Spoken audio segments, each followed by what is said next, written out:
વાવણી થઈ ગઈ. આપણે થોડીક રહી ગઈ, બાકી થઈ ગઈ થોડીક, એટલે સેપ્ટિક. આપણે 128 પહેલાં વાવ્યું 6 વીઘાનું, ત્યાર પછી 39 વાવ્યું 6 વીઘાનું, ત્યાર પછી પાછું 8 વીઘાનું 39 વાવ્યું, અને પાછું રહી ગયું હતું આપણે 4-5 વીઘા એ વાવવાનું હતું. તો એ વાવી દીધું. બે વાડીઓ આપણે ટૂંકમાં 3 વાડીઓ 39ની વાવવાની હતી, વવાઈ ગઈ, ને 28 નંબર તો શરૂઆત જ ત્યાંથી કરી હતી. તો પ્રોબ્લેમ શું આવ્યો ને એ તમને કહું. પહેલાં ચેનલ પેજને સબસ્ક્રાઈબ કરી લેજો, ફોલો સબસ્ક્રાઈબ કરી લેજો. આગળ તમને કહું, કારણ કે આપણે ગમે એટલી હોશિયારી રાખીએ ને તો છેલ્લે આપણે બિયારણ ઘટે ખેડૂને. કારણ કે આપણે ટાર્ગેટ એવા માર્યા હોય એના કરતાં થોડુંક આમ તેમ વધી જતું હોય ને થઈ જતું હોય. હવે પ્રોબ્લેમ એ આવ્યો છે કે આપણે 39 5 વીઘાનું વાવવાનું હતું ને, જ્યાં પેટીમાં રહ્યા ને એટલા દાણા રહ્યા 39. હવે 39 આજ 3 દીથી આપણે ઘુમરા મારીએ, 3 દીથી આ ધ્યાનમાં રાખી એક જગ્યાએ મળ્યું હતું તો હા પાડી, અને પછી કે હવે મને બીજું બિયારણ નથી મળતું એટલે આપણે નથી દેવાનું થતું. પછી એગ્રોમાં ના અંતે બધે તપાસ કરી, ક્યાંય મળ્યું નહીં. હવે અત્યારે આપણે છે ને આ વિશ્વાસ સીડનું લઈ આવ્યા, જ્યાં એમાં બધું સ્કેનર ને આ તેમ છે બધું. અને વિશ્વાસ સીડનું 3250 રૂપિયામાં આવ્યું આ બાચકું. હવે આમાં ઓલી માંડવીમાં જે આપણે દવા ભેરવી ને એ જ આમાં દવા ભેરવવાની છે. આ થાયોમેક જામ ને કાર્બેન્ટિક જામ ને એક્સોસ્ટ્રોબિન, આ 3 દવા આમાં ભેરવીને આપણે એ જ આમાં દવા ભેરવવાની છે. એ જ રીતે વાવવાનું છે. હવે જોવાનું એ રહ્યું ઉગાવામાં હું કેવડોક ફેર રહીએ, દાણામાં કેવડોક ફેર રહીએ. અને આપણે આ જે બિયારણ વાવ્યું ને 39 નંબર એ આપણે ઘરનું બિયારણ હતું, અને આ આપણું ઘરનું નથી.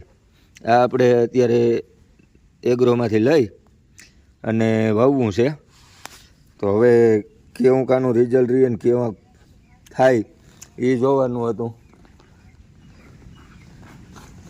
આના દાણા છે કીએ છે તો 39 જે હું જ થાય છે, 39 નથી, આ બોલ્ડ છે, બોલ્ડ જે આ વિશ્વાસનું બોલ્ડ.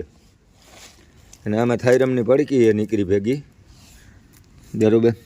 હવે આ કટ્ટો સોડ્યો ને તો એમાંથી મૂંડો નીકળ્યો છે, જોઈ રહ્યો આ થેલીમાં ચોંટી ગયેલો છે, બરાબર. એક તો આ પ્રોબ્લેમ છે. ને દાણા જોઈને તો 28 નંબર જેવા દાણા છે, 39 જેવા છે નહીં. થાય ખરું, હવે શું થાય, આપણે વાવી છે બરાબર. કારણ કે બિયાણ ગઈતું અને કાંઈ મળતું નથી એટલે આપણે વાવવું પડે.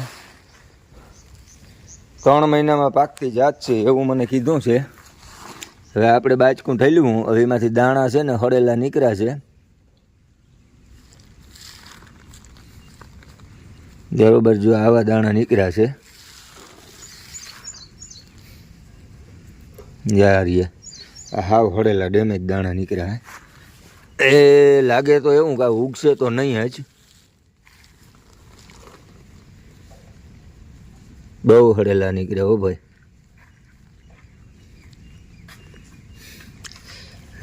આ તો નહીં હોવાય એવું, દેખાતું નથી હોવાય એવું. આ જો તૈયાર રેડીમેડ બિયારણ લઈને એમાં આ પ્રોબ્લેમ આવે છે. આપણી માંડવીમાં ક્યાંય હળેલો દાણો નહોતો નીકળ્યો, એક દાણો. આપણે ઘરની માંડવી હતી, ફોલીને રાખી, એટલા દાણા એટલી વારમાં આપણે માથેથી બેઠા વીણી લીધા. હવે આમાં શું થાય? આ તૈયાર વિશ્વાસ કંપનીનું છે, વિશ્વાસનું બિયારણ છે. લેતા વખત ગમે એ એગ્રો વાળા પાસેથી જોઈ વિચારી અને વાત કરવાની, બરાબર. શું થાય એ પ્રમાણે આપણે એક બાચકું તોડી નાખ્યું, હવે બીજું તોડવું છે. આ માયલા ડેમેજ દાણા નીકળ્યા છે.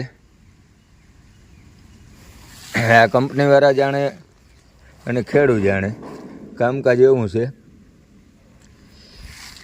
20% તો આમાં દાણા ડેમેજ દેખાય છે, એટલે હવે આ વાવવું કે ના વાવવું એ વિચારવાનું થઈ ગયું. તો મિત્રો હું ડિસિઝન આવે એ કહું નેક્સ્ટ વિડીયોમાં.